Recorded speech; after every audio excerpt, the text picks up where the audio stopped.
ইয়া আল্লাহ, ইয়া রহমান, ইয়া রহিম, ইয়া হান্নান, ইয়া মান্নান, ইয়া আল্লাহ, জানি না, না জেনে না বুঝে ইয়া আল্লাহ কত গুনাহ করেছি মওলা, শয়তানের কুমন্ত্রণায় পড়ে কত গুনাহ করেছি মওলা।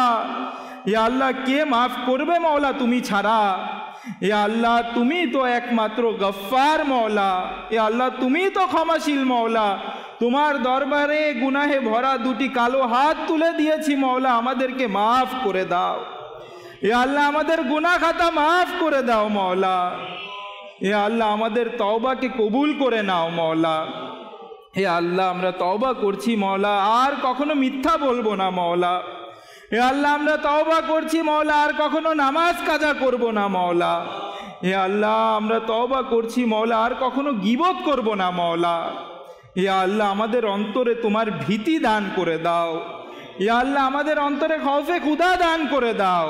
হে আল্লাহ, আমাদের অন্তরে তোমার প্রতি তাওয়াক্কুল দান করে দাও মওলা। হে আল্লাহ, যেভাবে নবী করিম সাল্লাল্লাহু আলাইহি ওয়া আলিহি সাল্লাম জীবন ধারণ করেছেন মওলা, হে আল্লাহ, তার আদর্শ অনুসরণ করার আমাদেরকে তৌফিক দান করে দাও। হে আল্লাহ, আমরা এখানে উপস্থিত হয়েছি মওলা তোমার ঘোর মসজিদে মওলা। হে আল্লাহ, অনেকে মদিনী চ্যানেলের মাধ্যমে দোয়ার মধ্যে সম্পৃক্ত রয়েছে মওলা, অংশগ্রহণ করেছে মওলা। হে আল্লাহ, আমাদের অন্তরের অনেক আশা মওলা। হে আল্লাহ, কারো আশা সম্পর্কে কেউ জানে না মওলা।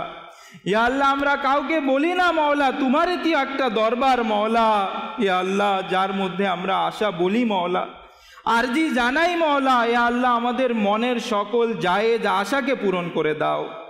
হে আল্লাহ, আমাদের মধ্যে যাদের আত্মীয় স্বজন প্রিয়জন যে অসুস্থ রয়েছে মওলা, তাকে শিফায়ে কামিলা আজিলা দান করে দাও।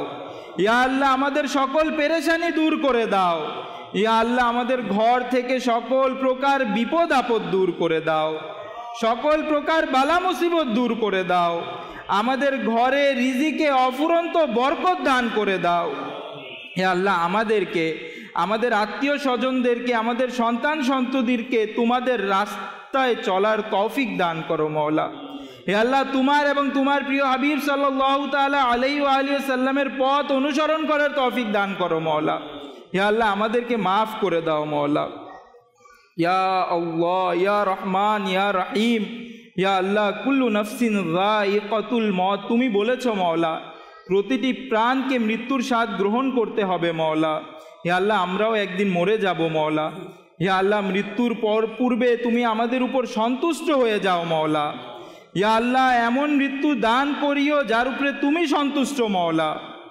হে আল্লাহ, যখন মৃত্যুর সময় আসে সেই মাসটা যেন রমজান মাস হয় মওলা, সেই দিনটা যেন জুমার দিন হয় মওলা, সেই স্থানটা যেন মদিনা শরীফ হয় মওলা। সোনালি জালি মুবারক দেখতে দেখতে আমাদের মুখে যেন জারি হয়ে যায় মধুর কালিমা তাইয়্যিবা, লা ইলাহা ইল্লাল্লাহু মুহাম্মাদুর রাসূলুল্লাহ সাল্লাল্লাহু তাআলা আলাইহি ওয়া সাল্লাম। মালাইকা ইয়া রাসূল সালাম আলাইকা, ইয়া হাবিব সালাম আলাইকা, সালাওয়াতুল্লাহ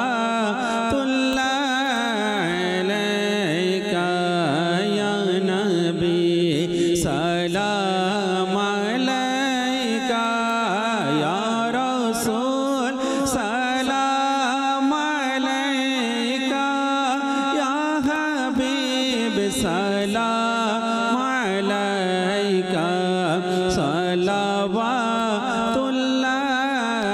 আলাইকা।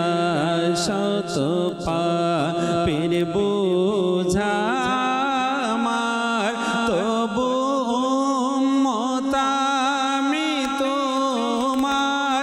শত পাপের বোঝা আমার, তবু উম্মত আমি তোমার।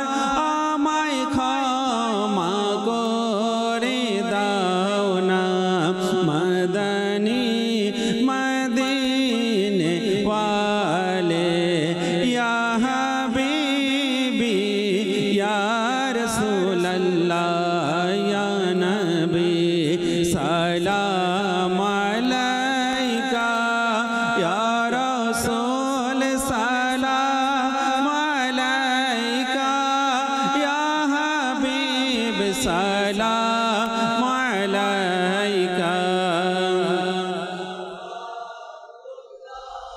আলাইকা যখন হবে তোমার দিদার তখনই দেহাবে আমার যখন হবে তোমার দিদার তখন ঈদ হবে আমার আমায় একটু দিদার দাও না মদনী মদিনে वाले या हबीबी या रसूल अल्लाह या नबी सलाम अलैका या रसूल सलाम अलैका या हबीब सलाम अलैका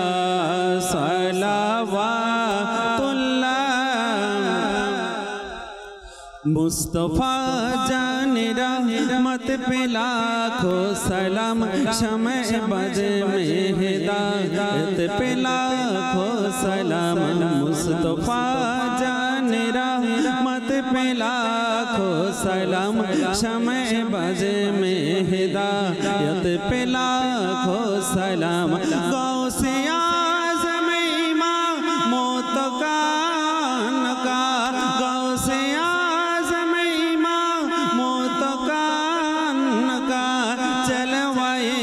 शान कुदरत पे लाखों सलाम मुस्तफ़ा जान रहमत पे लाखों सलाम शमे बज में हिदायत पे लाखों सलाम डाल दी कल्ब में अज़मते मुस्तफ़ा डाल दी कल्ब में अज़मते मुस्तफ़ा सैयदी आला हज़रत पे लाखों सलाम मुस्तफ़ा जान रहमत पे लाखों सलाम शमे बज में हिदायत पे लाखों सलाम फैज़ से जिनके लाखों नमाज़ी बने फैज़ से जिनके लाखों इमाम सजे उस अमीर अहल सुन्नत पे लाखों सलाम मुस्तफ़ा जान रहमत पे लाखों सलाम शमे बज में हिदायत पे लाखों सलाम मुस्तफ़ा जान रहमत पे लाखों सलाम शमे बज में हिदायत पे लाखों सलाम। প্রিয় প্রিয় ইসলাম ভাইয়ের আসুন মজলিস শেষ করার দোয়া পাঠ করে নিই। সুবহানাকা আল্লাহুম্মা ওয়া বিহামদিকা লা ইলাহা ইল্লা আনতা আস্তাগফিরুকা ওয়া আতুবু ইলাইক। সুবহানাকা আল্লাহুম্মা ওয়া বিহামদিকা লা ইলাহা ইল্লা আনতা আস্তাগফিরুকা ওয়া আতুবু ইলাইক। সুবহানাকা আল্লাহুম্মা ওয়া বিহামদিকা লা ইলাহা ইল্লা আনতা আস্তাগফিরুকা ওয়া আতুবু ইলাইক বিরহমাতিকা ইয়া আরহামার রাহিম। जिनकी दावा तेर जागा